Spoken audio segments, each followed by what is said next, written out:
I try to be as wild as possible, and thank God I have such a talented bar team that are able to help me by bouncing ideas off of them, and I like to make sure that they have creative outlets, and so they can bounce ideas off of me, and collaboration, I think, is the best way to be creative within a restaurant. So I'll even go back to the kitchen, and those guys know so fucking much about everything. So it's so easy to be like, hey, chef, how do I make this like more gelatinous, or like I need this texture to be different, and or like even just balance. They'll taste it and be like, this needs acid, and we're like, okay, yeah, you're right. So it's good to be able to be in an environment where people care so much about the way things are presented and taste. That's all we can ask for.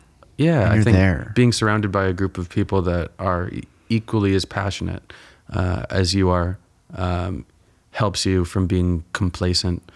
If you don't have that group of people, it's really easy to be like, oh, I'll just do this. Yeah. But when everyone gets so excited, you kind of begin to thrive off of making sure everyone stays excited. Sure. I Am Consciously Curious, a podcast for those that are searching for meaning and fulfillment in their lives. My name is Victor Chan, and I'm on a mission to find out why people do what they do. I've interviewed white-collar to blue-collar, entrepreneurs to passion projects, and life is just too short to not produce meaningful work. Thanks for tuning in.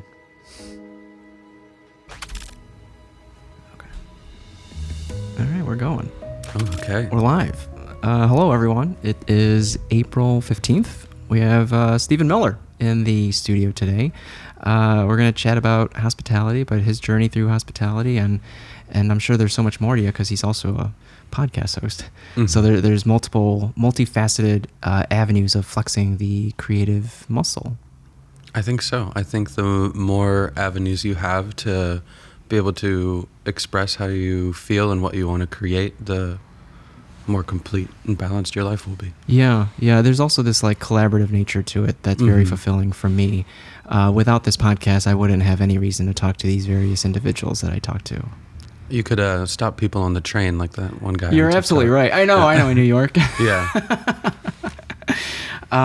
So is there, where do you want to start? I'm like, how's life in general? How's 2025? Because let's see. Yeah. It's like, 2025. it's freaking tax day. Like it's, yes. Q1 flew by. It barely existed. It felt like about 2 weeks. Things for me now. I think they're moving in the direction that I would hope. My time is spent mostly at Esmé. Okay. When I wake up, I'm off to work. It's my noon to midnight.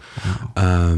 But the work is very fulfilling. We're surrounded by art all the time, and it rotates every 4 months. So that brings a lot of creative stimulus, and I have full creative freedom there. Thank goodness. So that's amazing.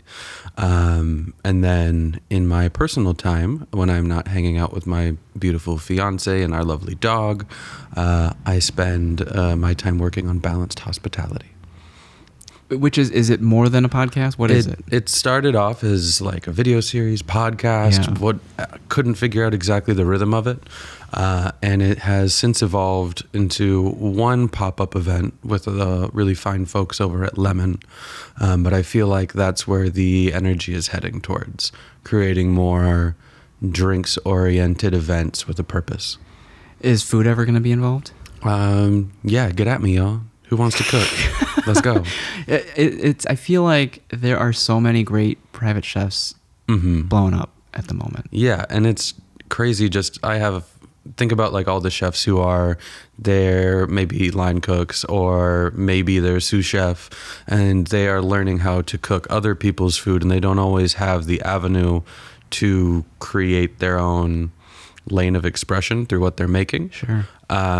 So it's nice to be able to see these pop-ups happening where they, full creative control. They host like 14 people, and they're making their own food. Yeah.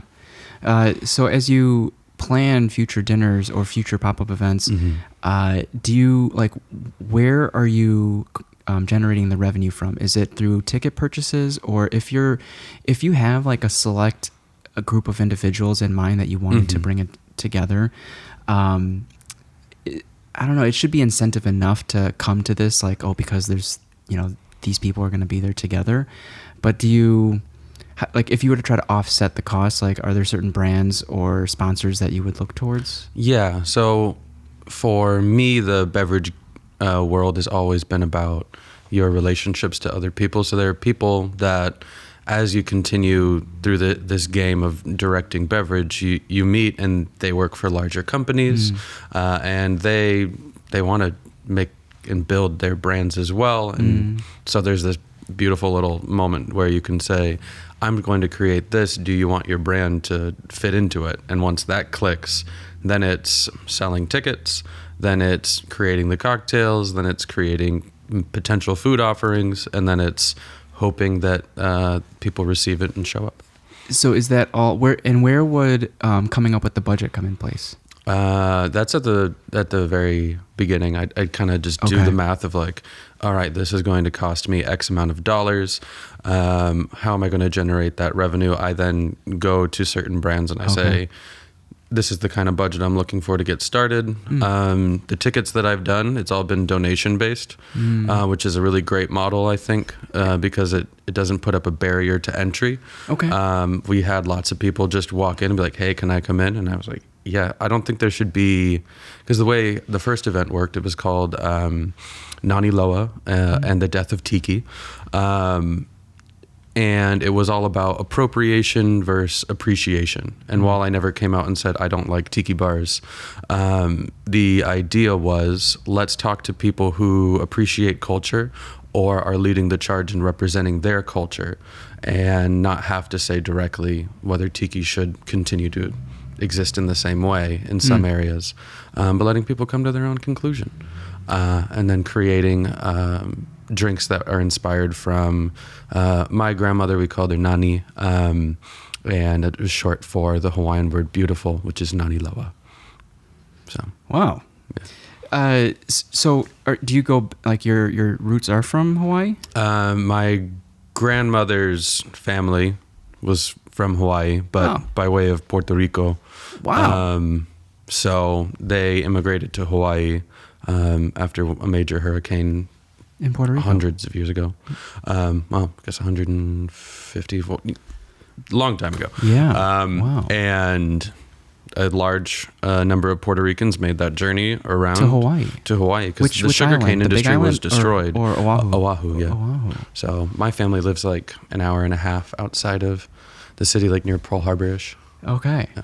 Oh, that's so cool. Yeah. You visited? Yeah, that's where I actually proposed to my fiance. Oh, I love that. Yeah, she thought we were going to release my parents' ashes, and I threw her off the scent, right? I was like, okay, we're here to release these ashes. I'm like, are you going to propose to me? And I was like, marriage is just for taxes. And the whole time I was talking to her best friends, like, does this ring look good? Does this ring look good? All right, we got it. We got the right ring. And then off to Hawaii we went. Yeah? And she was thoroughly surprised? She didn't say yes for like a good 30 seconds. And I'm just like dripping sweat, terrified, because I'm thinking, oh my God, she's not going to say yes. And then she like started jumping up and down, and it was, and my family was there watching, and it was, of course, beautiful. So yeah. Oh my God. That's amazing. That's beautiful. Yeah. Oh, wow. When do you think the next event's going to be? That's, the ball is beginning to move. I think it'll be more like a cocktail tasting where I'll do 3 bites, and 3 drinks.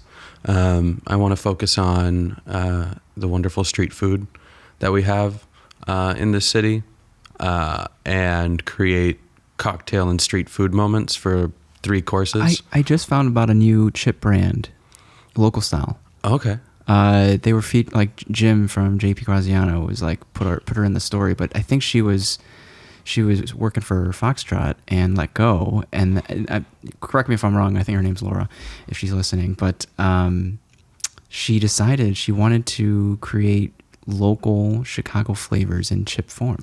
That's amazing. She's like, other countries do this, other cities do this. Like, why doesn't Chicago do this? Like, Spain's chip game is unrivaled. The right? Iberico. The Jamon Iberico chips. I think it's Ruffles. I think they just make like the most gangster Iberico chips. Shout out. Yeah. So is that reminiscent of some of the flavors you want to bring to the next? It can be. Yeah. That's what I thought of when you said street food. Exactly. So chips, whatever. There's some, I want to go try canine. I haven't been able to get there yet, but it's Hawaiian Filipino. Yeah. And they have musubi, and I'm scared to go because musubi just goes straight to my waistline, and I don't know how to control myself sometimes. Just inhale 3 of them. Game over. I think that's the right way to do it, because when I'm trying to come up with a dinner as well, but I think I don't have my why. Like, why am I bringing these people together? Yeah. And I think if you start with a theme, like you just said, I think that'll, everything else falls into place. Yeah, and that's a great way to think about things too. Is like, begin with the why. Why do I want to create this thing? And then the how usually begins to draw itself out, and then you just have to make the what the day of. So, okay, yeah, very good, very good. You said Esmé has been very fulfilling. It has been. Have you always associated fulfillment with work in a way?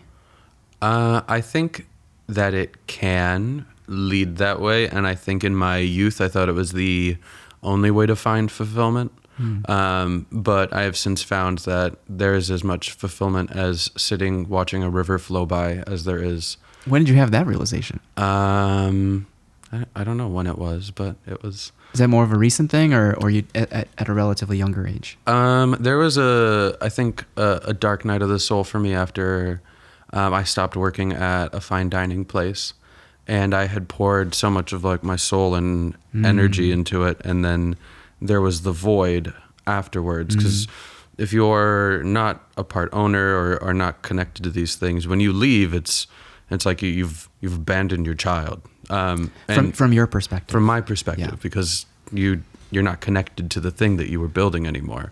And so I spent about 3 or 4 months sitting with that and being very comfortable with, I'm not going to do anything work related. I'm just going to focus on what I need to grow and be the best person possible. And taking that time and having the privilege to take that time created a better sense of balance for me, and that's what shifted my perspective to where it is now, where I try to find fulfillment in every little moment. Yeah, not just work. Exactly. Yeah. Though nailing a perfect cocktail and watching someone's eyes light up because they realize the tastes are making their brain do a somersault, that's really fun too, and I live for it. So, you know. I can appreciate that. And when you say dark night of the soul, was there a moment in time when, was it a depressive state, or was it like some people pour their souls back into like a different type of work as well? I mean, I think honestly gave me perspective, because I realized, I was just living in this building, quite literally. It felt like sometimes, and I wasn't taking care of myself. Now looking back at that time, it isn't like this thing that I hold up on a pedestal. Instead, it's a reflection on how I should do things differently. So taking care of yourself and interesting. Like your time there might have felt familial, like very intimate, very cordial, very like mutual respect. And it's tragic that you can feel like a pawn afterwards. Yeah. And maybe that's not even a personal thing. It's no one intended for you to feel that way. The metaphor I've been like describing to the EMT students in the class is that day one, like they are sitting or standing next to a lazy river, and we're inviting them to jump in. But parts of their personal life might pull them out of the lazy river. And at points, that lazy river turns into whitewater rapids or even a waterfall. And depending on when their personal life, whether that's a job, their kids, vacation, someone gets sick, a death in the family, pulls them out of the river, if they choose to hop back in, they're going to hop back in maybe into the rapids or into a waterfall. And it can feel very rocky at times. All to say is like, there's no right or wrong answer, I guess. Like, it's just, it is what it is. And it's very cool to see you process it in the way that you did? It seemed like it was very fast. Would you describe it differently? No, I think that's spot on. And then it's fun that life sometimes just is like, all right, that's enough. Time to get back in. Oh, okay. And then you get pulled back into something fun and exciting. So. Would you attribute that perspective to like I had definitely a stoicism phase, but like what perspectives or even people around you helped you navigate, if at all, the difficult times after leaving? Community with other hospitality. Okay. Really helped, and the amount of people that have reached out in my time in Chicago and connected and helped me grow has made me fall back in love with this city over and over again, even after like the February months when I'm like, I haven't seen the sun in 2 months. I can only take so many vitamin D pills. I need sunlight. Why Chicago? Why? And then it's just this beautiful community of people that always keep me coming back. Okay, let's wind back the clock. Was there, when you were considering working at the establishment, was it Burger King? Oh yeah, that was my first ever job. Were you considering any other types of jobs? Like, if I were to look back, I wish I worked at a movie theater. I never did. I think I didn't even get an interview, but yeah. I wish I did. That was my first hospitality gig. But what was it? It could have been anything, right? It could have been retail. It could have been. Yeah, I was terrible at retail.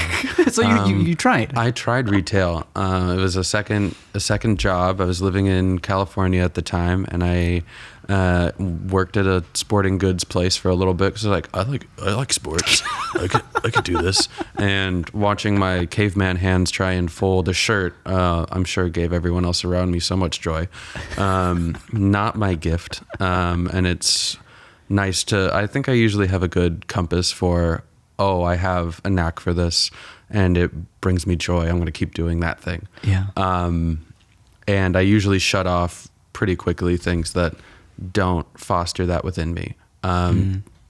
Retail. Were you front facing or in the back? I was front facing. Yeah. Because I like interacting with people, and yeah. But I don't think there's a high level of interaction, for me at least, in that situation, working at a sporting goods place. So instead, I made the journey to Starbucks, and that was very career defining, honestly. Well, was Burger King in Tucson? Burger King was in Tucson, and it was inside the U of A campus. Yeah. It's funny because my fiance was going to the U of A at the time. Oh, and you guys go that far back? No. Oh, no. No. We didn't meet. We have no idea. She probably walked right by. I'm like, Burger King is disgusting. And I'm there like trying to mix the sodas to try and make the perfect drink. Like, this will be mixology. Was there one that you would go back to? Like a Fanta and a Sprite, or like what I can't recall. All of them were probably equally terrible. I'm sure you were proud at the moment. I was like, I have found it. This perfect ratio of Dr. Pepper to whatever other adding to more, syrups. was it 23 flavors? Like adding more to the... They needed, really honestly, 27, I think, is what they should have gone for. But if Dr. Pepper's interested in me consulting for their next recipe, let me know. Yeah. So BK in Tucson, how long did that last? Maybe like a year and a half, too. Yeah. It was blurry times. I was a kid. I was like 16 to 18. What was your incentive to working at such a young age? I had to. I moved out on my own when I was turning 16. So I had to find a job. By choice? Yeah. My current living situation wasn't what I wanted it to be. So I felt that I would probably do better sleeping on someone's couch. And you made it work? And I made it work. You found couches to sleep on? I found one couch to sleep on. My cousin was staying with a teacher at the cosmetology school that he was going to, and they had a couch. And it was, I don't even think it was like the guy had a choice, really. I was like, I sleep on this couch now. And the cosmetology teacher was like, okay. And yeah, really, that was the best place for me to be, because I learned that I could be anywhere and succeed, and even in difficult I don't know if you listened to Julius's from Conning's episode, but he had a similar situation after he left college in Hawaii. Okay. Sleeping on a cousin's couch. Yeah, and it's just like you make it work. Sleeping on a couch in the hood, learning how to be a human being.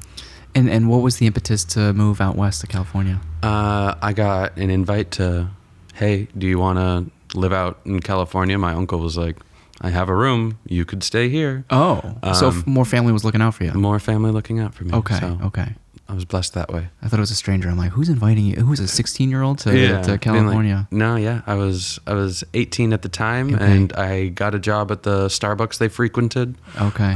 And that's when that was the moment. That was my beverage awakening, because they had one of those machines, like single origin coffees. So the other staff members would bring me like these single origin coffees, and I would just smell it, and I was like, oh, this is Jamaica Blue Mountain. They're like, damn. And then so that was the beginning of me training my palate and finding connection to terroir through liquid. Wow, yeah, I've never heard of it like that. But I think what I've gathered from Justin from Kyoto Black, he has refined his palate through coffee as well. Yeah.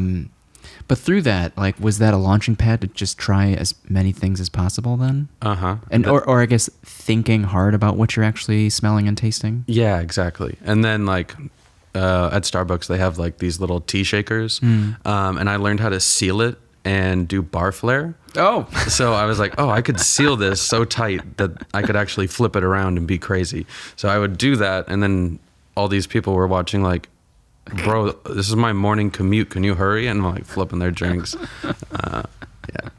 But that was the gateway. And I enjoyed my time at Starbucks, and it taught me to be efficient and organized, and eventually led to me being a good bartender. Yeah. So tell me about the talks that you had with your uncle. Like, I'm sure your uncle was like looking out for you in more than just the hospitality sense, and more in obviously the family sense of like, how can we help like indirectly shape Steven's life? Yeah. He gave me the book 7 Habits of Highly Effective People, and that was like, okay, lights on. I'm going in the wrong direction. So. Is it because you were asking for resources, or he just gave you the book? I was just like, I want to be as good and qualified to exist in a space as possible. And I've always been a feverish reader, so books like that definitely scratch that itch. Were you working alongside high school? No, I graduated high school when I was 15. How does that work? I got a GED and went to college.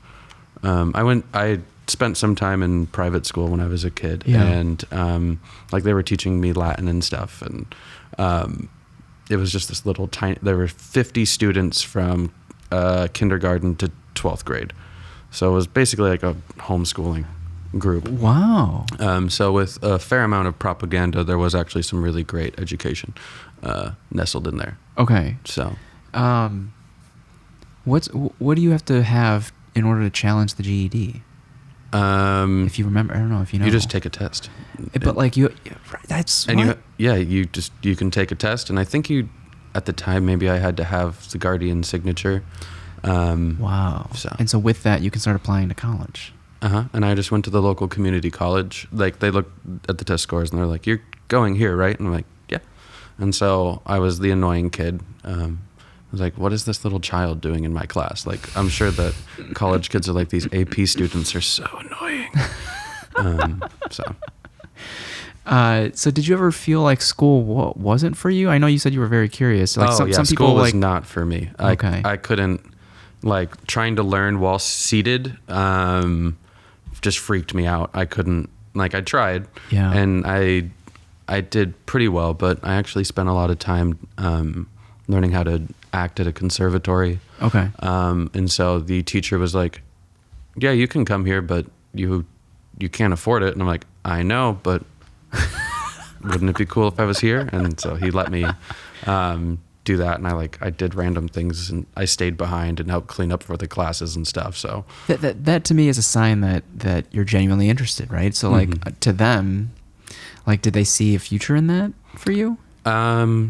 Honestly, that felt more like he was just giving it as a donation. Like, No way. yeah, I was not like, I really enjoyed Shakespeare and classical acting and stuff, and that was what the school was for. But it seemed more like his goal. It's at the tail end of his career. So he's taught in San Francisco. He had a huge conservatory, and he's basically retired in Tucson, teaching acting once a week. And my cousin was cutting his hair and said, "Oh, my cousin likes to do theater stuff. I think he's a weirdo." Sure. And so he taught me for 3 years how to be like a classically trained actor, which has been so useful to being empathetic to other people. Really? Yeah, because you spend a lot of time learning how to tune your instrument so you can see the notes that other people's bodies are playing, if that makes sense. Like, oh, this person looks very clearly sad and troubled. Or you got to take on characters, right? Yeah, that too. And so you have to learn to shape yourself. It's just when someone has that level of commitment, to me, that's a sign that they want something more out of this. Yeah. And you know, it's, I'm sure, like you said, it didn't go to waste. You're still using those skills. Yeah, I use that every day. Yeah. Whether it's interacting with people or needing to adjust the way that I discuss and speak about a course or a beverage, then Yeah. reading the room is definitely one of the great skills that you can get from doing something like that. So was that before or after California? Yes, it was before and after. So I left. I was like studying at this conservatory when I was 17. Then I left, and then I came back after like a year and a half in California. What was it like? What brought you back? I wanted to keep doing that. I tried to go to college out there. So I went to 3 different community colleges, and I hated each of the experiences equally. Oh, wow. But I kept thinking about, the acting class was amazing. And then at this time, like, there's, thanks to Starbucks, there's this like little bud growing of like, ooh, I really love beverage. And then they kind of just grew together. And I think that they're beginning to find a nice symbiosis finally. Yeah, as you're approaching 21 too. Right? Yeah. So you brought yourself back to Tucson to go back and study more of that. What was the next chapter? From that, people began saying, like, if you do coffee, the next step is probably wine, because you seem to have a palate for it. So it actually happened. I was working at this other coffee shop, and the sommelier at the restaurant next door, they were like connected. They had a coffee shop and they had a restaurant. And the sommelier came in on a Monday, and I'm sitting there making latte art for myself. And people are like, this is my commute. I need you to hurry. And I'm just like, look I made an elephant. And I see him sit down with 4 different people, and he's just sampling. It's his Monday. So like what he did is, open door, you want to bring me wines? That's the day you come in and bring me wine. In the coffee shop? In the coffee shop. And he would just sip on wine and spit it out and taste through things. And I was like, I want that job. So I asked him what I should do, and he's like, get the wine Bible and leave me alone. And so I got the wine Bible, and I was like, I have read the wine Bible. He's like, what do I do now? He's like, go take the Court of Master Psalms test. And so I went and I took the test, and then I was like, what do I do now? He's like, you can be a brunch server, you weirdo. So then I was the brunch server, and I was like, do you want to try this amazing wine from France? And they're like, I would like a Bloody Mary. It's like, cool. And then I saw the bartender having a blast, and I was like, ooh, that job looks cool too. And then that became I loved wine. I loved cocktails. Yeah. So I worked at one place serving, and another place I bartended. And wow. So. But was any part of that story with the restaurant next door? Yes. So I started working at the restaurant next door, because I saw how much money they were leaving with versus how much money I was leaving with as a barista. I was like, I should probably learn how to do that. Was it like lightning striking, like when you felt like when you had your first hospitality job, like official, like restaurant food and beverage? Yeah, I think the first time I made a drink correctly behind a bar, I was like, ooh, this feels right. So creating that kind of space, that third space, a place where people can go and feel connected to the community around them, I think is the noblest part of that pursuit. And so kind of building those moments and creating those beverages has been kind of the guidepost. Sure. But did you have any more stops along the way before you came to Chicago? Tucson to selling all my stuff and traveling in Europe. So I just worked. So wait, were you still couch hopping? No, at this point I had an apartment. I was learning to be an adult. I'm 23. I'm paying rent, everyone. And, you know, but I realized that I wanted to get a taste of travel again. So I grew up like moving every 6 months. Wow. So it was like I always had the itch to want to go and see and go other places in Europe. Made a lot of sense. So headed off to Europe and then bought a one-way ticket, did that. And then I had visited Chicago thinking, oh man, when I first was serving, I had just gotten my level 1, was taking my level 2 SOM test, and I was like, I need to check out this city. I think it's going to be amazing. I've heard great things. What year was that? Math. 2015. And I went to a few Michelin restaurants, and then I went to see a play every night afterwards. So it was like, go to Longman and Eagle, then go to Steppenwolf. And it was just a eye-opening experience. Like, oh, I didn't know. It was like this. It was like this. I had this dish that was chicken and waffles, but they had made it into like roulade almost. And it was like, so there's just these random balls, and you didn't know which one was chicken and which one was waffles, but then you'd cut it open, and then the sauce had like truffle in it, and there was like, it was duck involved instead, I think. And it was just like, oh, I know nothing. So what did I do? I was like, I'm going there and I'm going to throw myself into the city and see what it does. Wait. So was this before or after Europe? After Europe. So, wait, we just skipped Europe. What was Europe like? Oh, Europe was amazing. How long? So it didn't last long? No, Europe was. You said you bought a one-way ticket. I was like 4 months.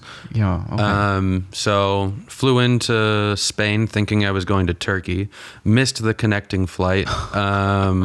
And they were like, hey, you know that your money won't work in Turkey right now, right? Because there was that trade embargo with Turkey happening in 2018. Oh, wow. And so I was like, okay, I'll just stay in Barcelona.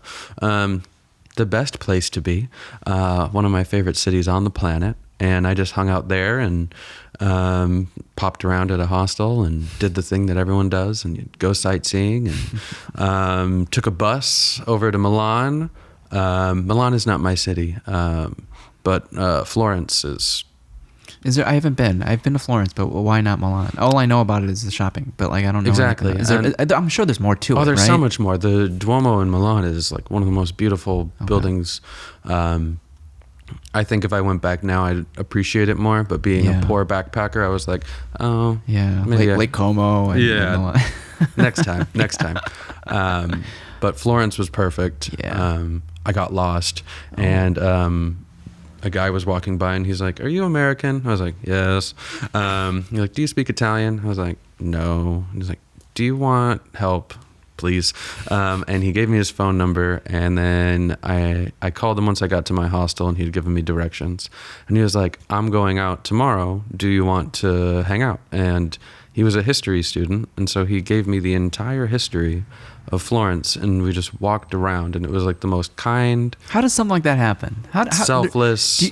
Do you notice that amongst Italians in general, the generosity? Because you hear on one end the pickpocketers, and then on the other end you have individuals like that. Yeah, I mean, Italy, Spain, they've all been so good to me. Wow. And then I popped around a few other places, and then I met my girlfriend at the time, Amelia. She was doing the Camino de Santiago. You walk from the Basque country and you walk all the way across the north of Spain to Santiago de Compostela. It was originally done by the Celtics, and then the church saw people doing it, and they were like, now you're doing this as a holy walk. You don't know an Aaliyah Sauter? I don't. No, okay. I think she did that too. But she introduced me to Jason Chan. Everyone should do that. Everyone That's should walk amazing. across Spain. It's the most eye-opening, cool experience. I met her halfway, and then continued the walk. I was wearing the wrong shoes, so I had these like leather sandals that I was rocking, and I just tried to put socks on and walk, and oh boy, did I suffer. I'm sure some people could do it barefoot too. Some people do it barefoot, because the whole idea is like you're atoning for your sins. So I think I did that. That is an adventure. It was an adventure. And then Chicago was calling. Chicago was calling. Yeah. Was it a stop along the way back to Tucson? Nope. That was your stop? That was your destination, Chicago? And someone let me stay in their basement and try and find an apartment and a job, and it all clicked. Hold on. Okay, so as you were booking the ticket from, was it Spain or was it somewhere else? I was in Madrid. You were in Madrid. What? Like, were you thinking of a job? Like, what was... I met someone in Tucson whose family had lived in Chicago. Like, Mr. Girardi is the most Chicago man in the history of Chicago. I land, he's like, have you had a Chicago dog? And I was like, no. He's like, okay, we're stopping. I was like, I've been traveling for like 36 hours, and this man pulls into Buona Beef and makes sure that I get that full experience. He then, like, during my like week and a half there, I made them food that I learned how to make in Spain to like pay for my time in their basement. Yeah. So this was a friend of a friend? This is, one of my friends. One of your friends. That Okay. I knew because she worked at a wine bar in Tucson. Yeah. And I was friends with the owner of the wine bar. And then they lived in Chicago. And she was like, well, I want to move back to Chicago. I need a roommate. And I was like, sure. And then 3 months later, I'm messaging her on Instagram like, I see. do you still want a roommate? And like, I'm looking for an apartment now. And I'm like, I'm the flying in stars right now. aligned. And then, yeah. Oh, I love that. Okay. So that was 7 years ago. Oh, wow. Yeah. Have you had the itch since then? No. Itches. Cool how that is. Yeah. It was like, I think this is where you're going to build. So. Oh, I like that. Yeah. So explain Mr. Girardi's relationship again. Mr. Girardi was the father of my friend, Alana Girardi. I see. Wow. Yeah. And that Midwest, would you consider Tucson Midwest-ish or just West? I was going to say Midwest hospitality, but... No, like Southwest hospitality and Midwestern hospitality are very similar. Okay. I would say that the desert's a little bit more rough, just in general. Okay. It gets hot. Yeah. People leave. So people aren't out as much? Yeah, but there's a huge connection between Chicago and Tucson. Yeah. A lot of people go to the U of Spring A, training spring training. People want to, like, the weather is always really nice in Arizona when it's really disgusting here. And when it's really nice here, it's disgusting in Arizona. Yeah. So we called them snowbirds, and they were like, I see. that's where people retire. They get a house in Arizona, and they have a house in Chicago, and they go back and forth. So I see. there's a good connection between the two cities. Okay. So then... did you have a job lined up, or did your roommate help you out with that, or Nope. like how did you get your footing? I applied to every single job, and I kept going into Lonesome Rose, and I was like, I am from the Southwest. I should have a job here. And they were like, the door is that way.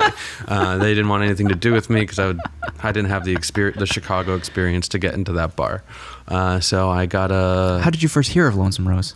The apartment that we were looking at was like in that same neighborhood. Very cool. And so I walked by it, and like my spidey sense tingled. I eventually ended up working there because I wanted to so bad. I was like, you can't tell me no. And was it also Golden Teardrops? Yeah, as well? I Okay. went down to the Golden Teardrops and I worked down there. It was cool. Nice. Yeah, those were fun times. Thursday karaoke before the pandemic down there was wild. There were people. Yeah, it's tight down there. Oh yeah, people were like up the steps, and Really? I was like, you're up next, and then like just pouring people's shots and setting things on fire for no reason.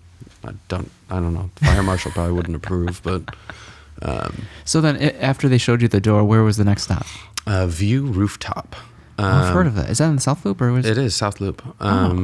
That was my first job. It was wild. I think there was no better introduction to Chicago, though. And why do you say that? Because it was vibrant and wild, and I learned how to get a 3-touch Long Island down. So grab 3 bottles at the same time, hit it all at once, and then just spray the Coke over the top. Because you want to get your lemon, your simple, and then all your mixers in at the same time. So if you can... Yeah. Did you... Were you... how much were you practicing at home? Oh, not at all. But because that's what David Moore was doing. He's practicing at home? He had his own bar. He would... Yeah. The dedication to his craft. And he still felt like an imposter when he became director at Cindy's. Wild. Because imposter syndrome is totally real. I think he committed to posting a beverage on his Instagram every day. That's amazing. That's a great way to do it. I've always felt at home behind the bar, but I think that the thing happens where I'm just like, oh, I live at my job. So yeah, I would usually work like 2 bartending jobs at the same time. You have your nice place and you have your neighborhood spot. And like you try to learn a little bit from both. Yeah. So that was how I kind of broke my teeth. So I was always working at 2 different places. Like at one time I was like working at the Aviary, and at the same time I was working at Lonesome Rose. Or I was working at View Rooftop, and then I was working at Bar Sotano. So trying to find that balance of like... What do you think were the takeaways from both? Like working from the differences of both? I think that you need to learn how to work quickly and efficiently and cleanly. And you can do that in 2 ways. You can work at a slower paced, meticulous bar where you are trying to build and execute 1 cocktail at a time and do it as efficiently and as beautifully as possible. Or someone can grab a string of tickets off of the printer and wrap it around your neck and say, have fun, bud, and leave you there. Shout out to Danny Janke. And you have to learn how to make all of these cocktails as quickly as possible. Yeah. And you can't make a mess, because if you fuck up 1 rotation of these drinks, you will drown. And no one's going to help you, because we're here to make money, not teach you how to bartend. So there's no option. That was me being pushed into the deep end. Sure. And actually Danny was the one who was like, oh, I don't think you might last a month here, because we were just opening the space. Wow. And I honestly can't thank him enough, because that just like instant, I lit a fire in me, and I was like, oh yeah, bet. And so that does for some people. Yeah, that was all I needed. Yeah. So what do you think led? Like, was it not just, I keep in my head, I keep saying it's not reps, it's like iterations. Okay. So like you're trying to improve something every time. Yes. But how can we do that faster? Exactly. Because you have to it's an efficiency game on one, usually, like a high volume spot. You need to just be efficient, clean, and fast. Mm-hmm. And you're not like tasting every one of your drinks to make sure that the balance is perfect. You just have to learn how to just do it perfectly every time.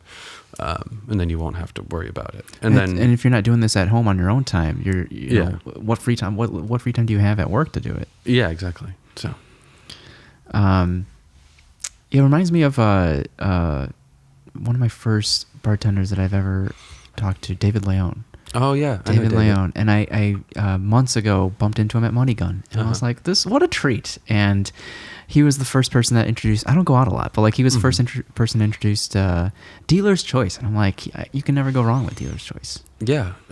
That's such a fun connecting moment too, because you're with this other person, and every bartender has come up with a game almost of how to get you to show your not only taste preferences, but your kind of personality and where you're at in that moment.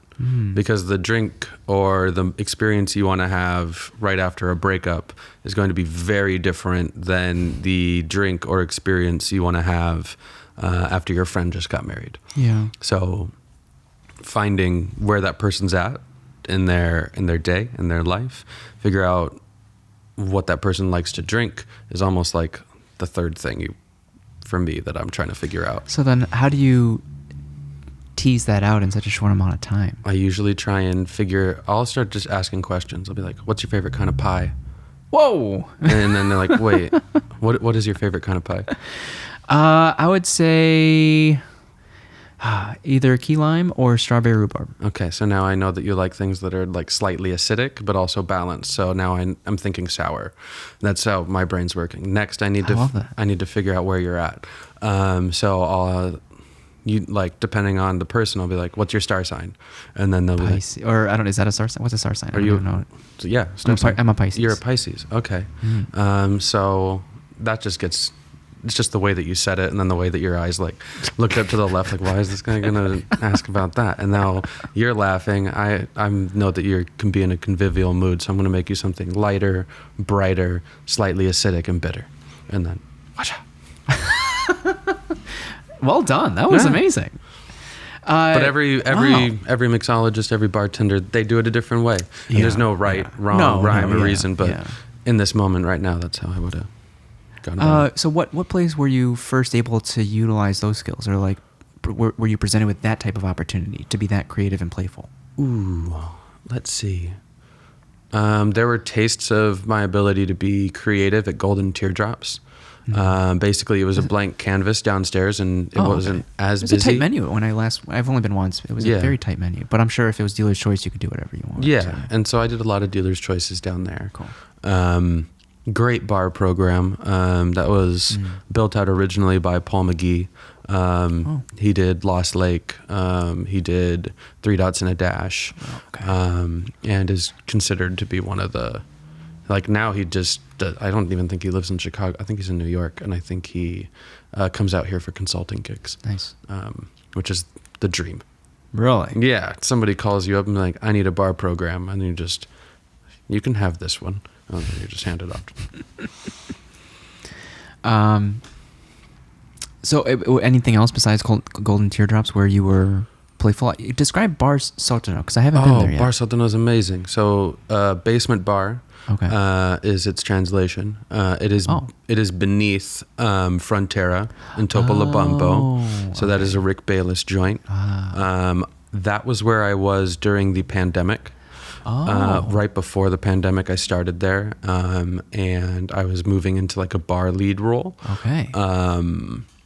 And I got to meet Roger Landis there. He was a great mentor, just because I was on the realm of like, I was trying to do like molecular cocktails, and I was going that route. What did Roger do? Was he director at the time? He was the beverage director for the building, and he was much more. He got me to be balanced in the sense of like, your main goal is to make the person drinking this drink happy, not to make yourself happy. Yeah. So he gave me that perspective, and that helped tune me a little bit better to be a better bartender and craftsman.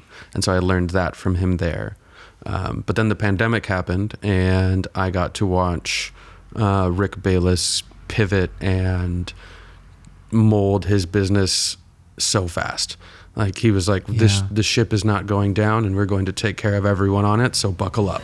And it just, what did they do? What did you guys do? He, when the restaurant shut down, he began doing packaged meals.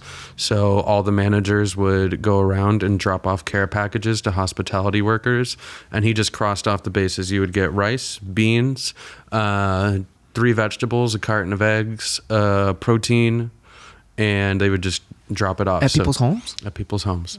So I've never heard of that. Yeah, that's what happened. That's what he did for the pandemic. And then when people were allowed to come back to work, basically Bar Sotano turned into a paella factory. People would buy paella experiences, and instead of making cocktails, I was packaging up paellas and like maybe making to-go drinks for people and handing those off.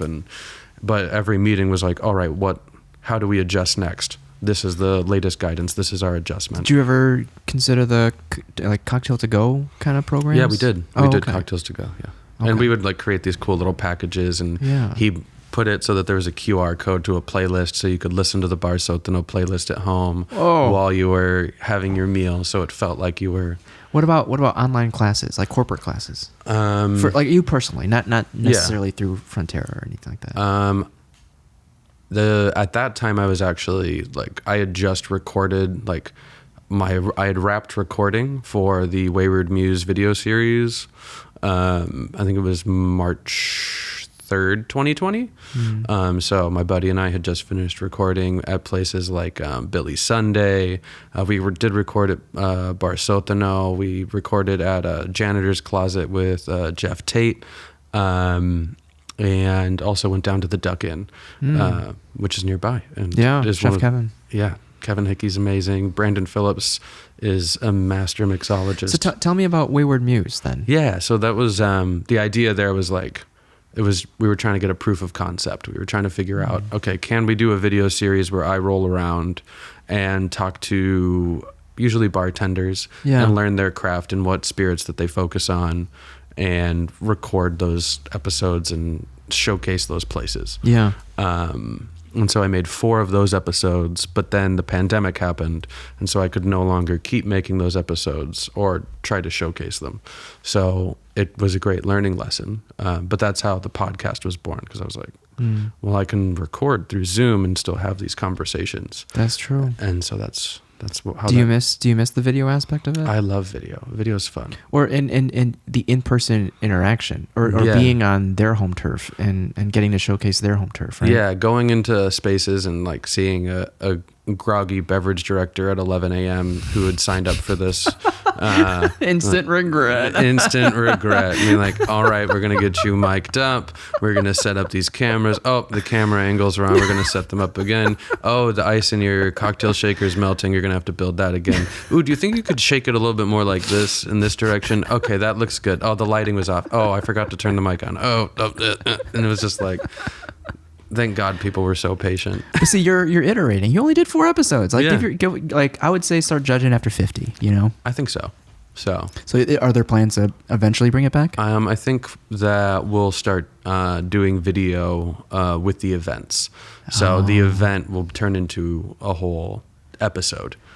Kind of. So are you going to have moments where you're actually interviewing people? Yeah. So the last one I did, I interviewed the Ramen Lord.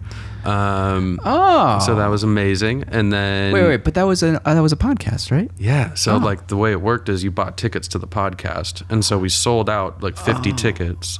So you come in for the appreciation versus appropriation pop-up that happened a couple months ago.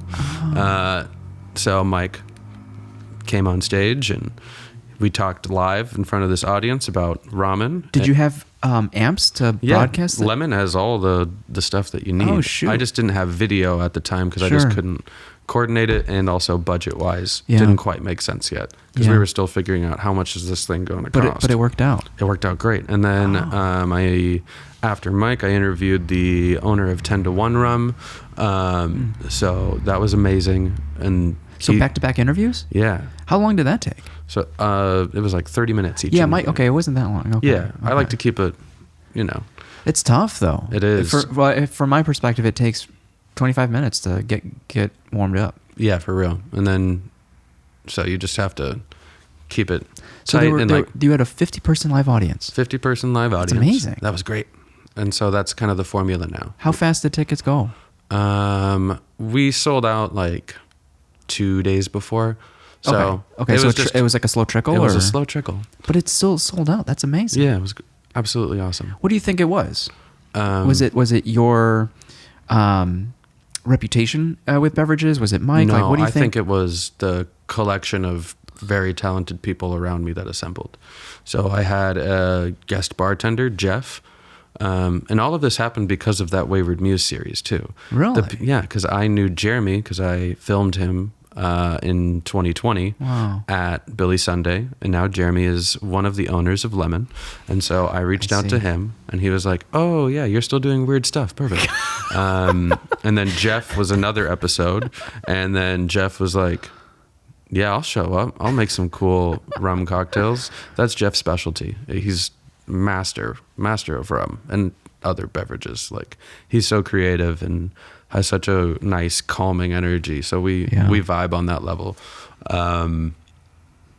And then it was, I mean, Mike, when he first opened, I reached out to him and I was like, hey, do you want like opening materials and stuff? Because I know. What does that mean, opening materials? Like, Mike, his background wasn't in, like he didn't work his way up through a restaurant in the traditional way at all. So I was like, I have service manuals, I have cocktail costing guides, and I just gave that stuff to him in exchange for free ramen.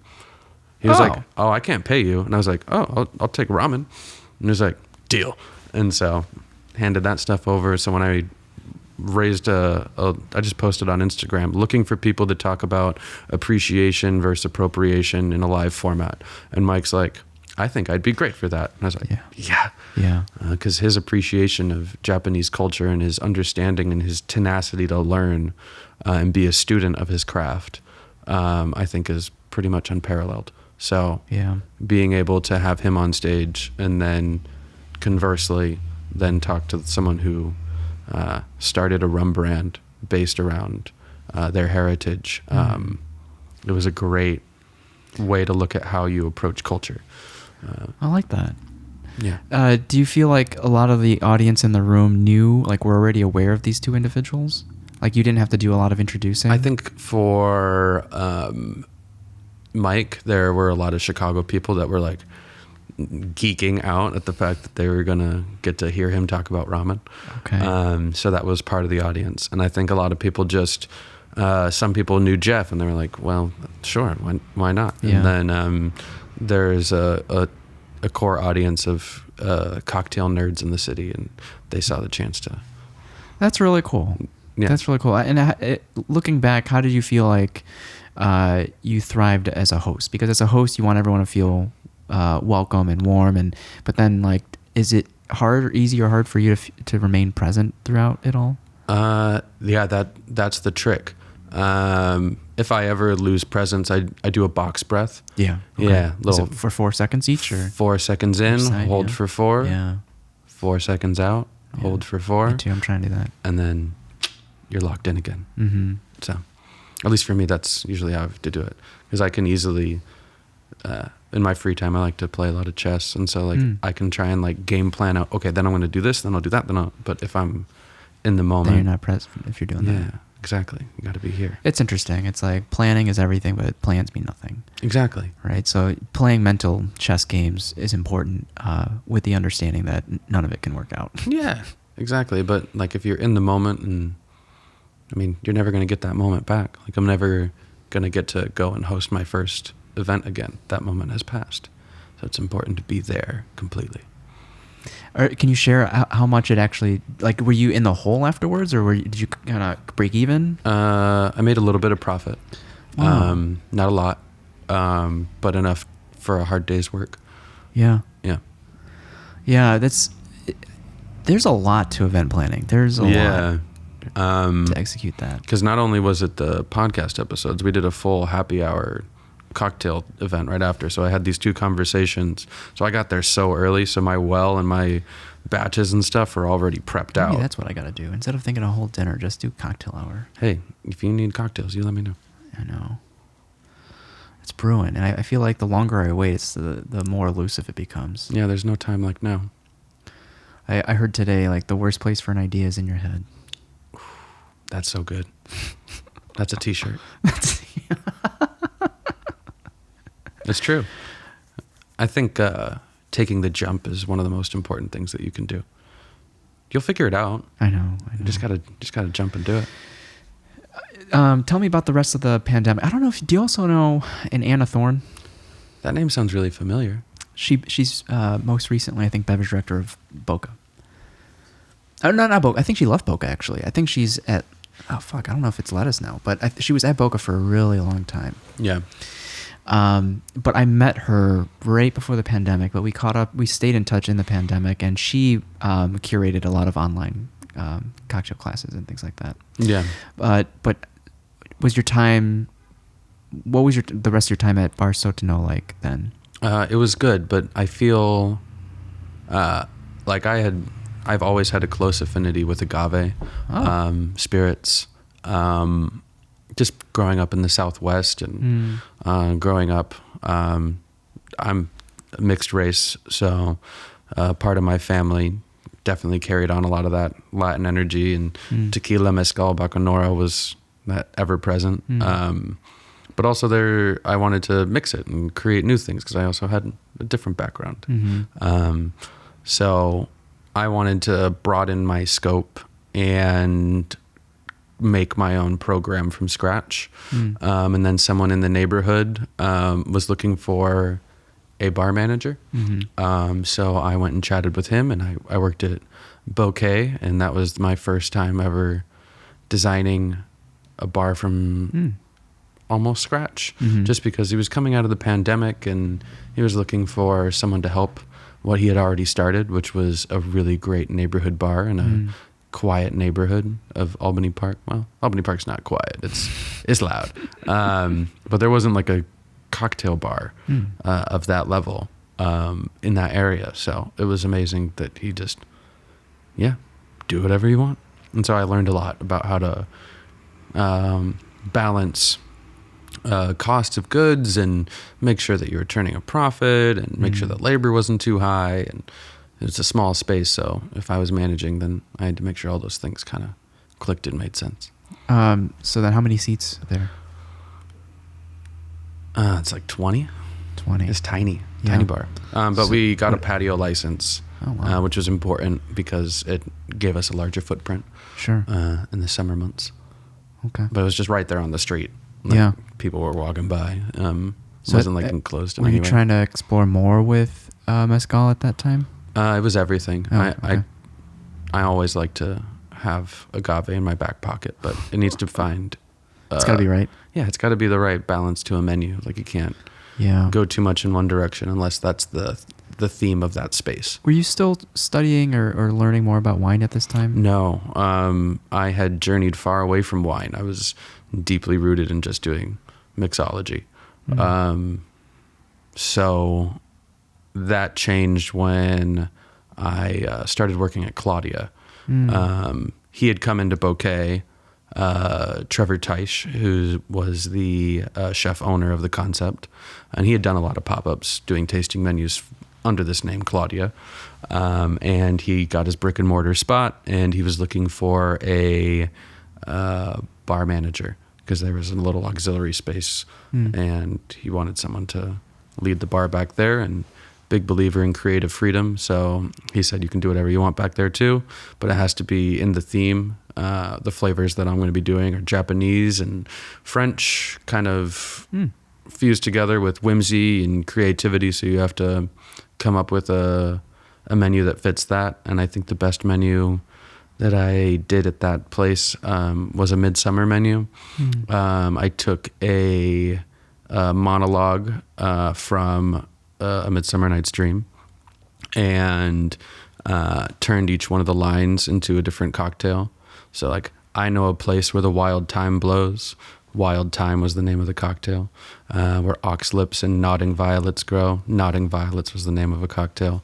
And so each one of those kind of had to represent what is going on and happening in the play and the monologue at that time.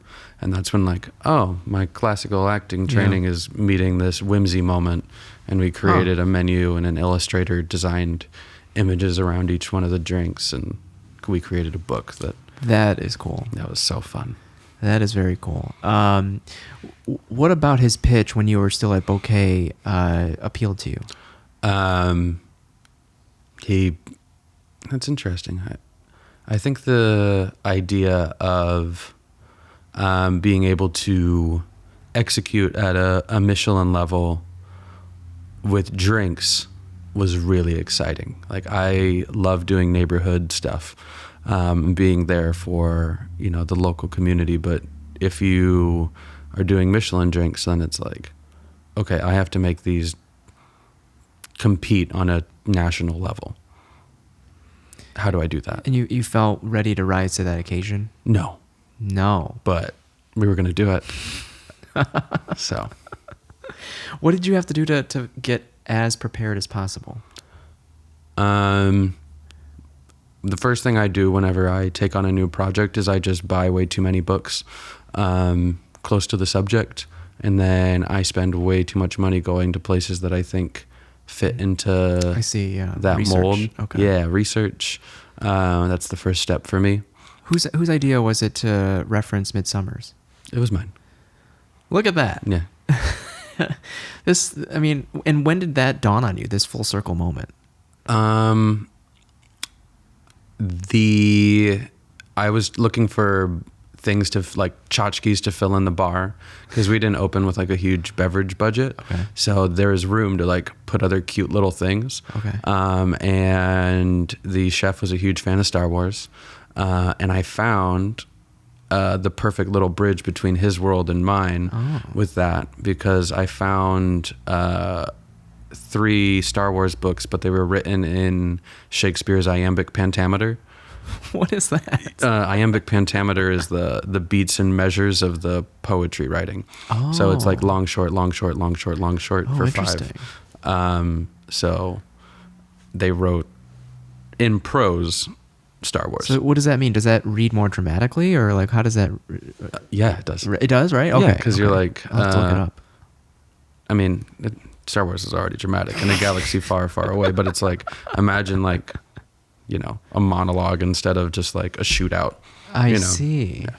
So those books are really cool. And they were hanging on the back bar, and I was like, what if I did a Shakespeare menu? And then I was like, one of my favorite monologues ever is Oberon plotting to figure out how he's going to basically get back at his wife because they're feuding.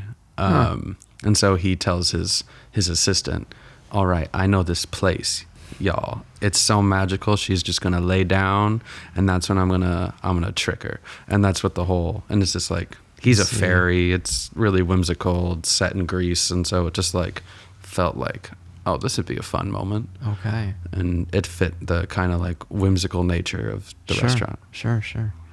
That's amazing. That was fun. That's really fun. Was that the one that got you the award, the Jean Maché? Okay. That's what got. I think that was probably what brought me up in that conversation.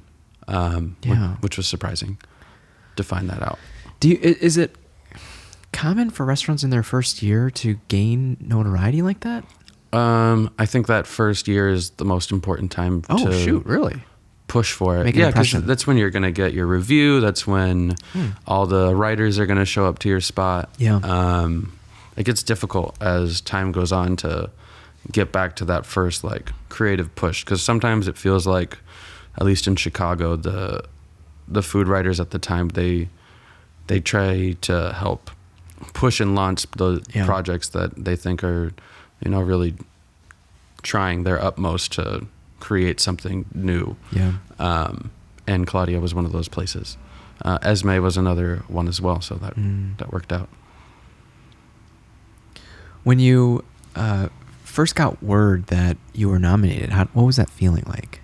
It felt like hard work had paid off, but at the same time, I think it's important not to put too much weight into awards like that, because I don't consider like getting the best bartender award doesn't actually make that the truth. I think there are so many more skilled, excellent, amazing, talented people in this city, and that framework, that kind of community is what makes it even possible for anyone to succeed. So if the rest of the community isn't doing great, excellent work, then no one gets to say that they're doing anything worth noting.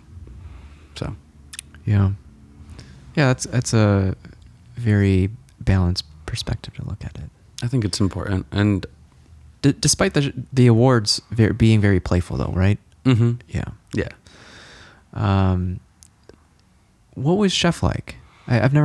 This was a time before I started exploring the hospitality scene. Okay. So I wasn't aware of Claudia at the time when it was open. Yeah, I was there for a year, and I think it stayed open for a year and a half. Oh, so 2 years? You left before it closed down? Yeah, I did. Okay. I had some other opportunities, and I think it was the right time to close the chapter. So, yeah.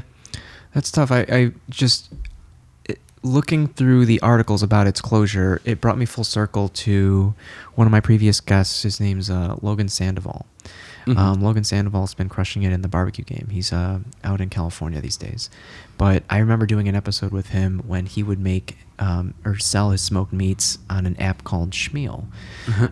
And people could pick up meals from people's homes and enjoy it. And he was a hotel chef, and he would cook smoked meats in his backyard. And but his experience stemmed from working for, I believe, 42 grams.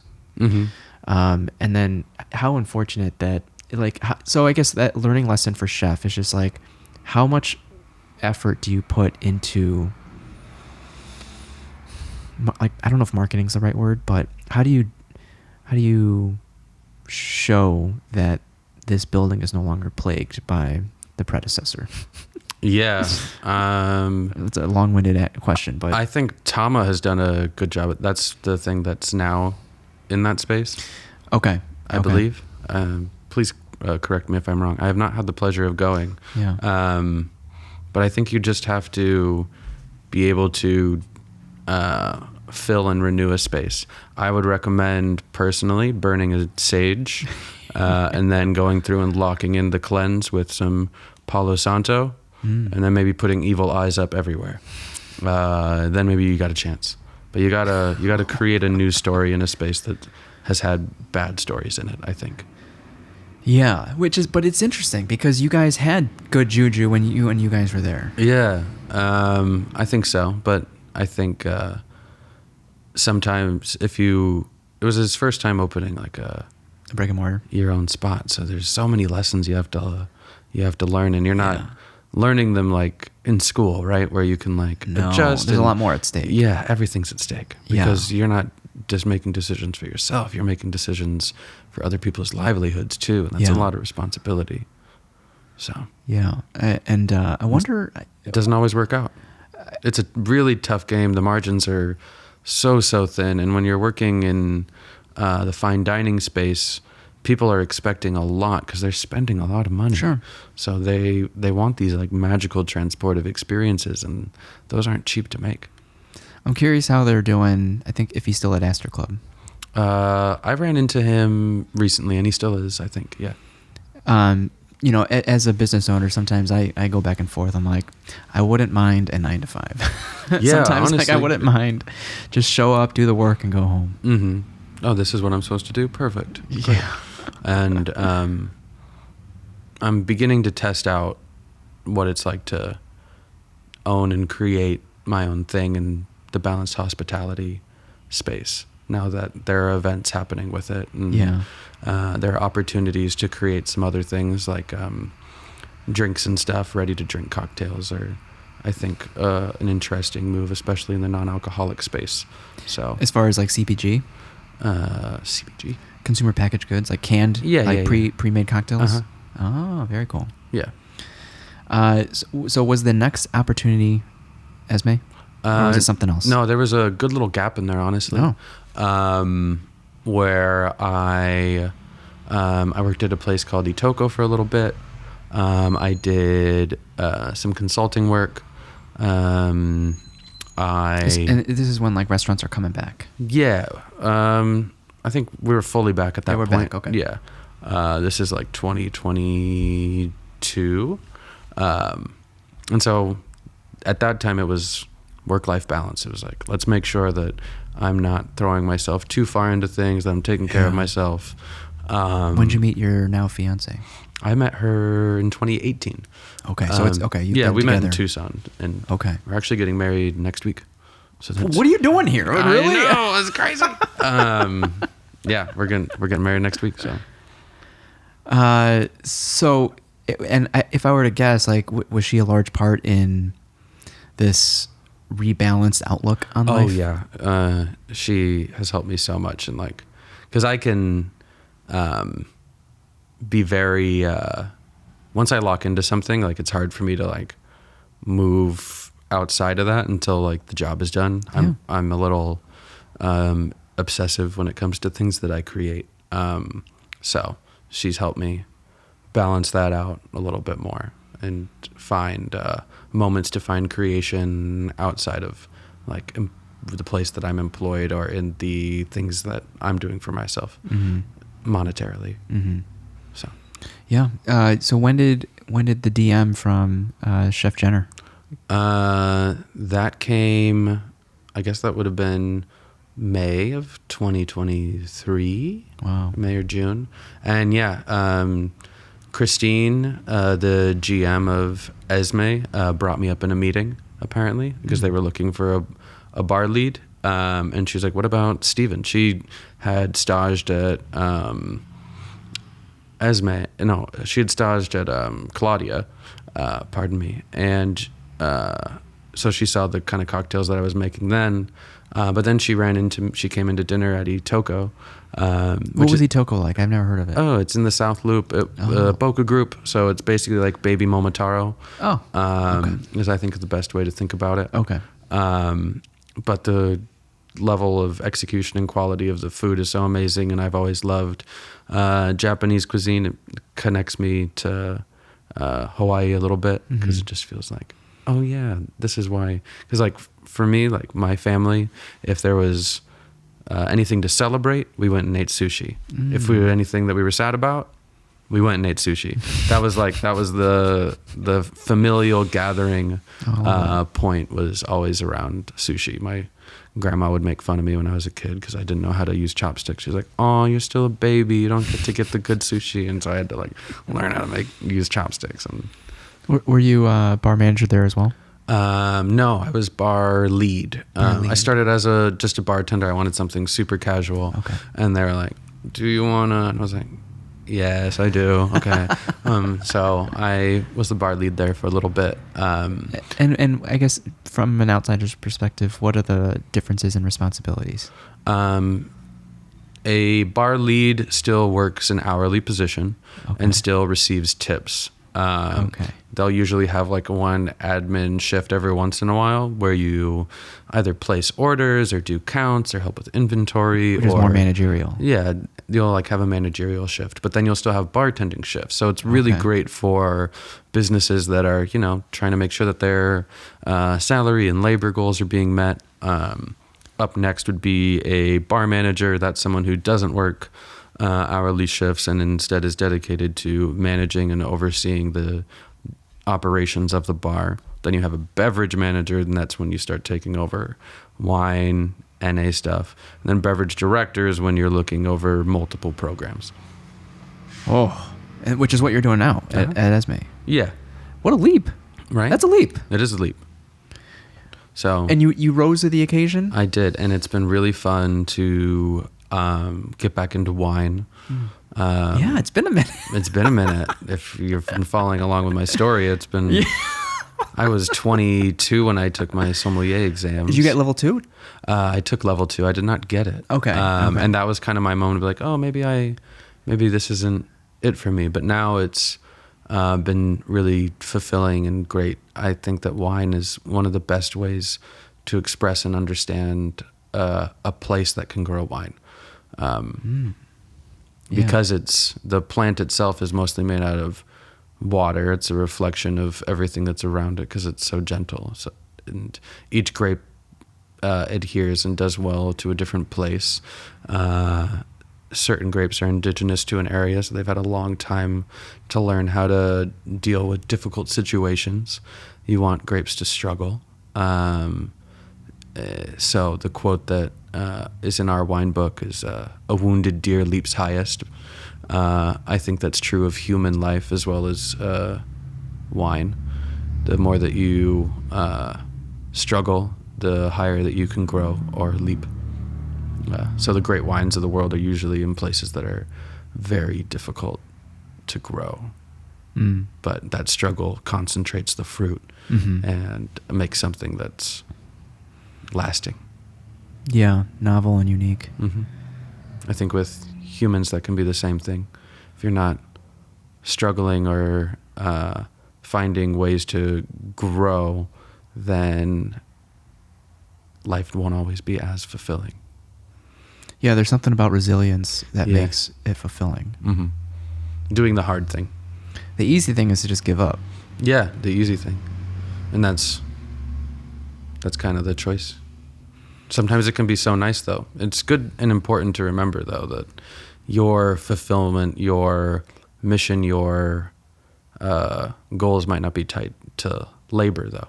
Like you might, have your 9 to 5, and that's like perfect and good. But your main purpose and goal might be something else. Like I knew a bartender. She bartended 3 times a week, but her purpose and goal was to be a diplomat for nature and make sure that she volunteers and tries to make sure that the environment is as taken care of as it can be in a city. She like goes around and rescues birds. Just so what do you think of when you hear like quotes like you are enough, right? Where it kind of relinquishes any type of work, and that like you are worthy as you are without your work. Like you're not worthy because of the work you do. No, I don't think that should be how you characterize life at all. I think you're worthy because you're breathing and existing. That's all you need.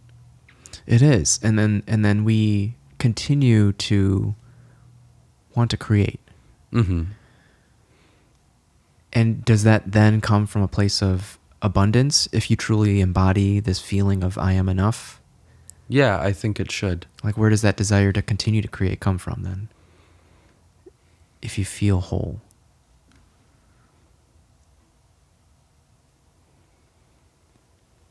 I think the desire to create stems from the joy of changing things to be better. For me. Yeah. Yeah. And potentially the community that it fosters. Exactly. So if you are creating from that space, then I think your work takes on nobility no matter what it is you're trying to do, whether it's work related or not. Tell me about some of the initial DMs from Chef Jenner of like, because I've heard it as like, oh, what are you up to? And like, I'm sure it was more than that, more to it than that. If I look back in my phone, I think that's exactly what it was. It was so casual. And the way that Christine tells the story is that they're like, all right, so we'll find his email and we'll reach out. And Jenner just grabs his phone and is like, I'm DMing him. And then they're like, no, that's not official. And he's like, what are you doing? Do you want to come in for a meeting? And so I show up and I'm like, he's like, do you want to do this bar over here? And I was like, sure. And so I started off as the bar lead, and then I noticed that there was an opportunity to grow, and we kind of had the same thought and understanding. Is like, yeah, let's do all the beverage. How much of Esmé were you aware of at the time? I knew that I'd never been into dine there or have a drink there, but I was very familiar with the project as an art-focused fine dining space with moments of philanthropy tied into it. It was always like that, huh? Yeah. Oh, cool. And I had met him at the Jean Bonche Awards. Oh. That's how we kind of met for the first time. His mentor, Eric Williams, was there as well. And like people that I put on a very high pedestal. Yeah. Eric Williams is definitely that. Yeah, I know. He did an episode on Joiners recently. Yeah. He is just always a joy to be around. And it's just been cool that since he's Jenner's mentor, I now get to interact with him more often. Oh, I see. So that's nice. Did you feel like you had to, besides wine, like prep on anything to get ready for bar lead? Wine was huge, but that was more when I took the bar management, like the beverage manager role there. Okay. And my prep for Esmé was going to art museums. So I, instead of focusing on increasing my bar skills, I thought I won't know how to create this program unless I spend more time around art and artists. So specifically Art Institute, MCA, Oh or yeah, somewhere else? I lived at the Art Institute, and it was just like, okay, I'm going to go into this wing. I'm going to go chill in this Did they? wing. And if you told Chef this, like, did they recommend certain sections? No, I'm sure he would say probably stick to the modern contemporary wings because that's the artists that we usually have in the space. But he wasn't aware that was Wow. my Yeah, my prep.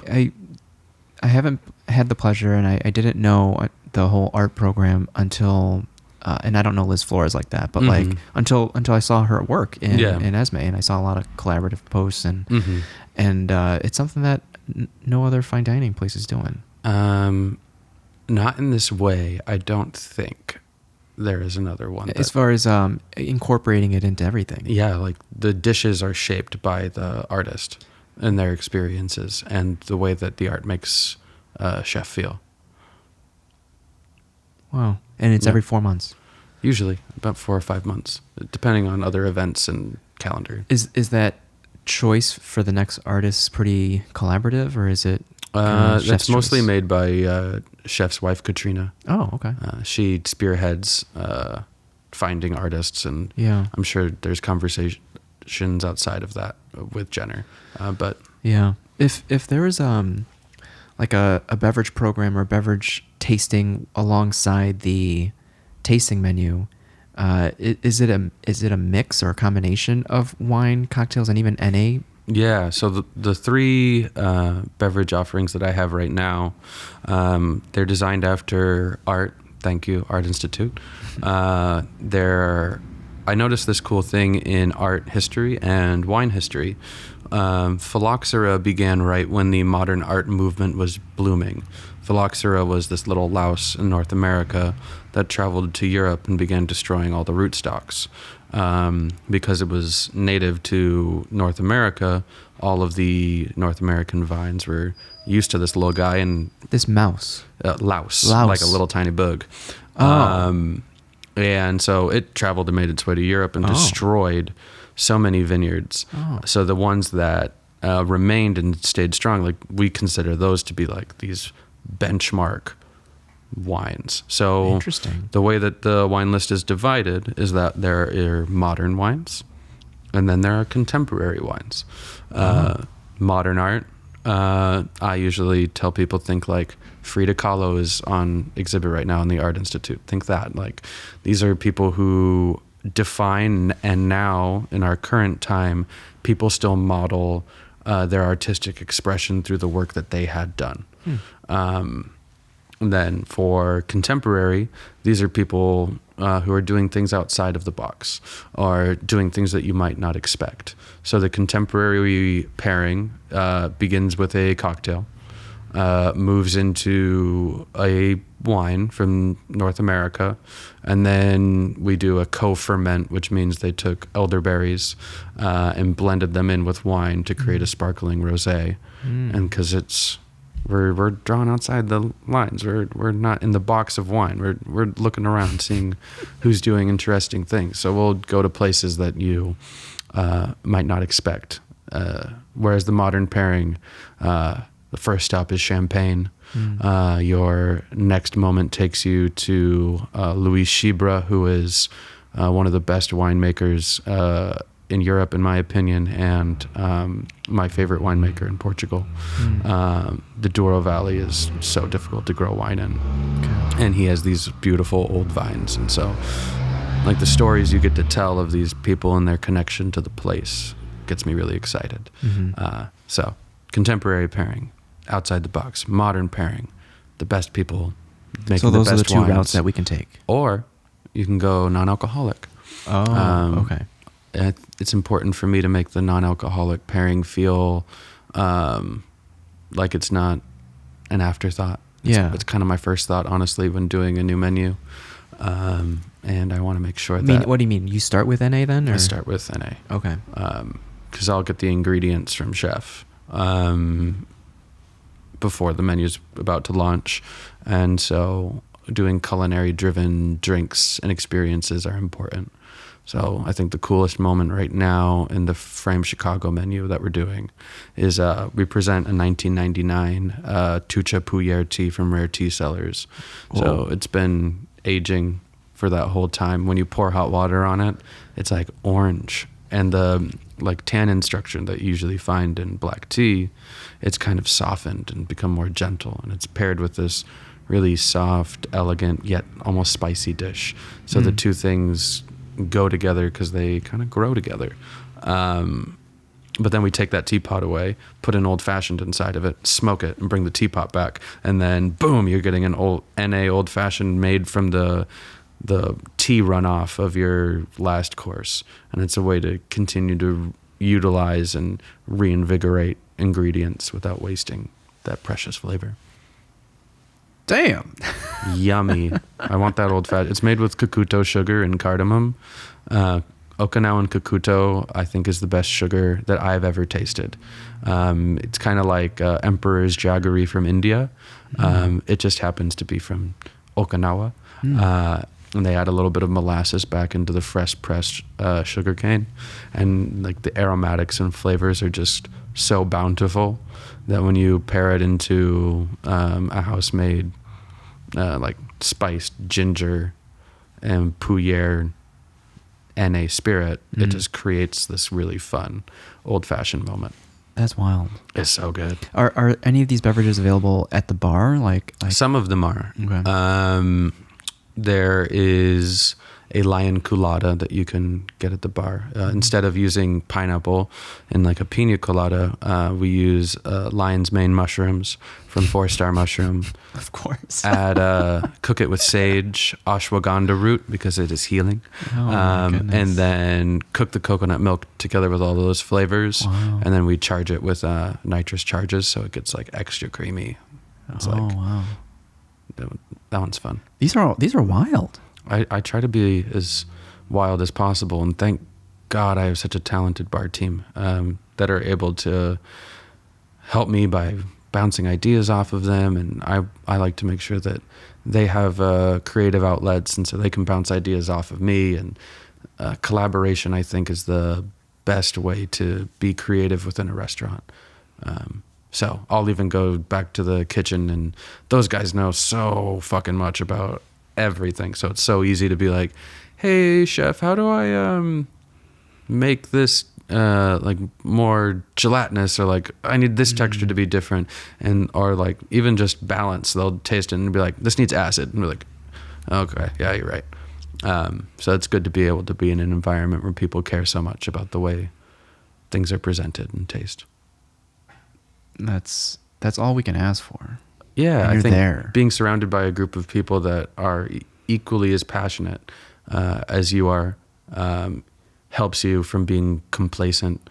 If you don't have that group of people, it's really easy to be like, oh, I'll just do this.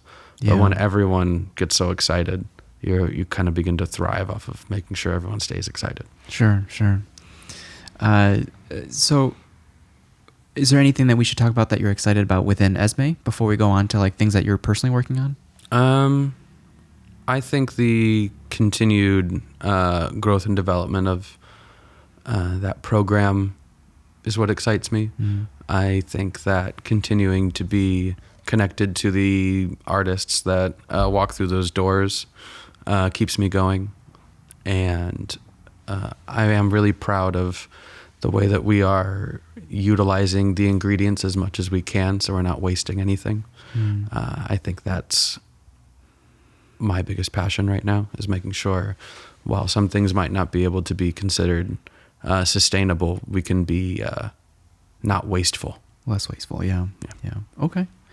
So tell me more about any personal projects that you're working on, like the pre-made cocktails and things like that. Yeah. Right now I'm in the testing phase. So trying to make sure that ingredients are shelf stable is my goal right now. And then finding partners to help me bring them to life is kind of the stage that I'm at. So right now I'm working on non-alcoholic, like sparkling drinks, cocktails, and those would be in a can. And then the other project is making things that are more like aperitifs, but non-alcoholic. My idea is balanced drinks. keeping with that same theme of balanced hospitality. I want drinks that change the way you think about drinking, so you don't always have to have alcohol to make a cocktail taste good. You can have it be healing too. So utilizing rather plants and herbs that have been for thousands of years used for ceremonies or for healing practices, I think brings me a lot of joy and connection. So making sure those ingredients are in these beverages is going to be fun. Straight to consumer. Everything we'll be able to get it like off the website. I'm gonna. That'll probably be the best place when the time comes. So that's my big push outside of work right now, as well as making sure I can create some events that give back to the community, and also generate a little revenue for the people that are creating with me. Because there's the sound engineers, the graphic designer, the interior designer for the last project, and it was cool to just be like, well, what do you want to do? You figure it out. I trust you. I have known you for this long. Make whatever you want. And it's been cool to just watch them. When's the next pop-up, you think?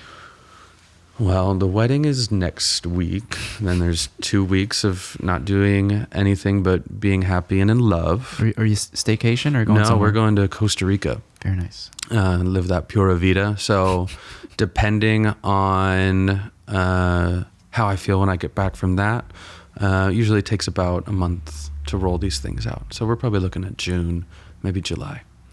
How many would you ideally like to have in a year? In a perfect world, I could do these once a month, but probably that's a lot. So I think right now, probably once a quarter. So we try and have 4 of these events a year. Yeah. And just trying to find the partners that I want to showcase. That's the greatest fun of it, I think. It is, It's like, oh, I love the work that you do. I love the work that you do. Have you met this person? And then they all just start to connect. Is 50 people an ideal sweet spot for you? It depends. So like for a cocktail tasting menu, like 20 people is perfect. Oh. You want it to be a little bit more intimate. But for like live recordings, I think 50 to 100 makes sense. Yeah. If it gets any bigger than that, it stops feeling intimate. Even at 100, we're pushing it. That's a big room. But 50 was nice. That worked out perfectly. What part of your professional life and experience went into wedding planning? Ooh, I had to pick all the drink options. Hell yeah, that was nice. And the food options, I took care of that. Wedding planning itself, though, I am not very good at. I did the floor plan. Okay.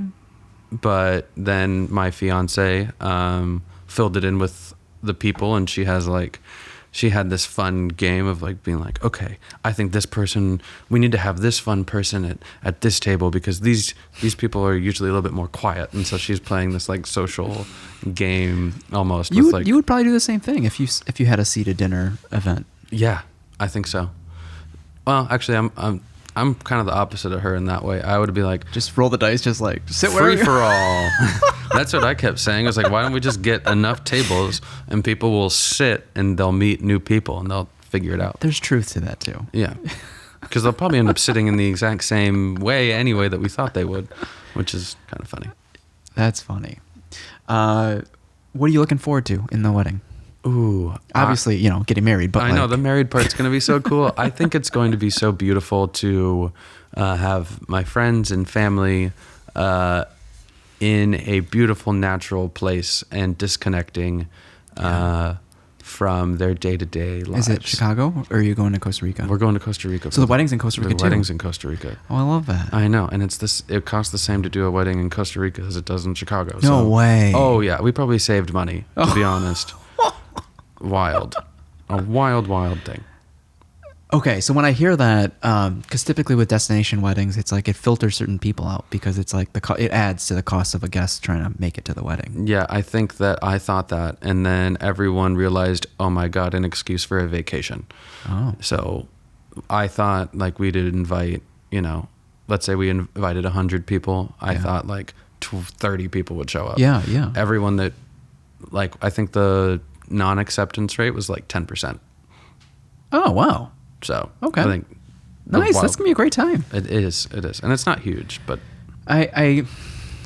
From what I've gathered from our conversation, I feel like you won't have a problem staying present and saying hi to everyone. I think that's going to be the best Yeah. part. It's going to be beautiful. Is there anything else you want to ask or put out there before we hop off? I want to thank you for taking the time to speak with me, and I want to thank everyone that is listening. Thanks for hearing our words and our conversation. I appreciate it. Yeah. Where can people follow you if they want to continue learning more in your journey as far as the podcast, social media pages, anything like that? If you want a cocktail from me Wednesday through Sunday, stop in at Bar Esmé. If you want to be connected via the socials, Balanced Hospitality, all one word.